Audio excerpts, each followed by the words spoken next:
Okay, how's it going, everybody? So, today we're going to read a letter from Engels to Marx.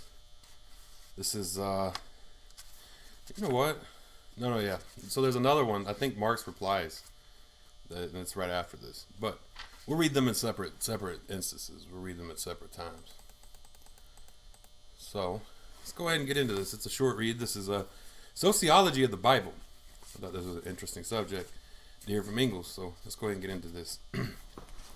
Let's see, written in Manchester, approximately May 24th, 1853. Sociology of the Bible. Yesterday I read the book about the Arabian inscriptions, of which I told you.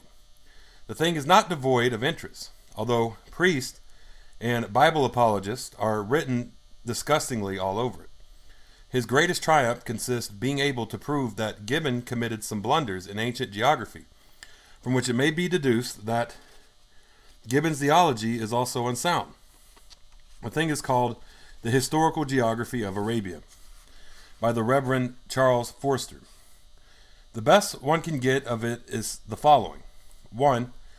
The genealogy given in Genesis, purporting to be that of Noah, Abraham, etc., is a fairly exact enumeration of the Bedouin tribes of that time, according to their major or minor dialectical kinship, etc. As we know, the Bedouin tribes have to the present day always called themselves Beni Salid, Beni Jusuf, and so on, i.e., the sons of so-and-so. This appellation, which springs from the ancient patriarchal mode of existence, leads in the end to this kind of genealogy. The enumeration in Genesis is corroborated more or less by the ancient geographers, and the more recent travelers prove that the old names, with dialectical changes, still exist in their majority. However, it follows from this that the Jews themselves were nothing more than a small Bedouin tribe, just like the rest, which local conditions, agriculture, and so forth place in opposition to the other Bedouins. 2.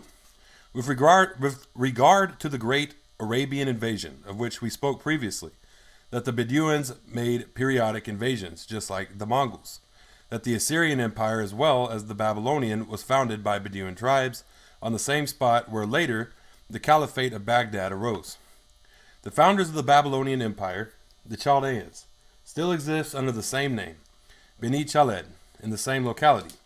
The rapid rise of big cities like Nineveh and Babylon occurred in exactly the same way as only 300 years ago similar giant cities such as Agra, Delhi, Lahore, and Multan in the East Indies were created by an Afghan or Tatar invasion.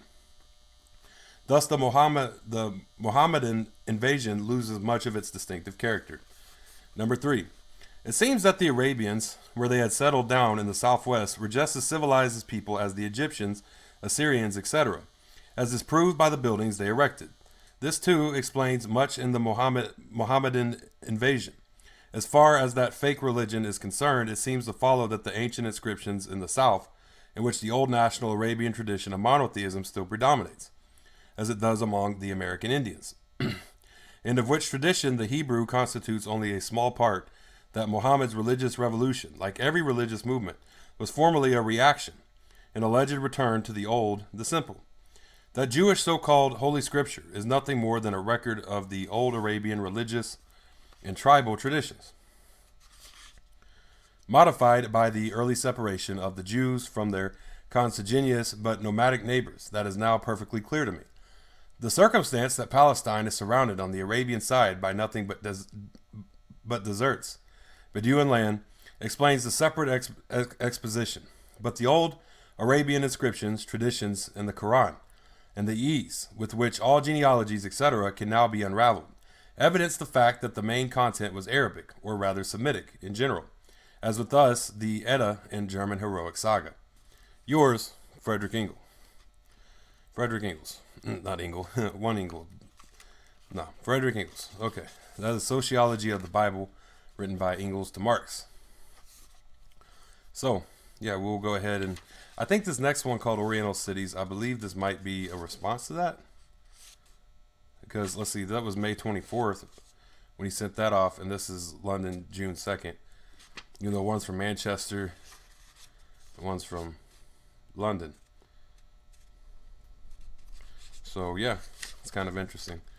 Um, yeah, I think that's this next one we read might be that. It's called Oriental Cities. It's a because it starts it off with regard to the Hebrews and Arabians. Your letter interested me very much. So yeah, that's how it starts off. We'll get into that and another reading. So yeah, thank y'all for tuning in. Facebook, Twitter, YouTube, TikTok, Tumblr, Medium, all of these, or not TikTok, sorry, but Tumblr, Medium, all these are Marxists. Hit me up. Follow me there. Y'all have a great day.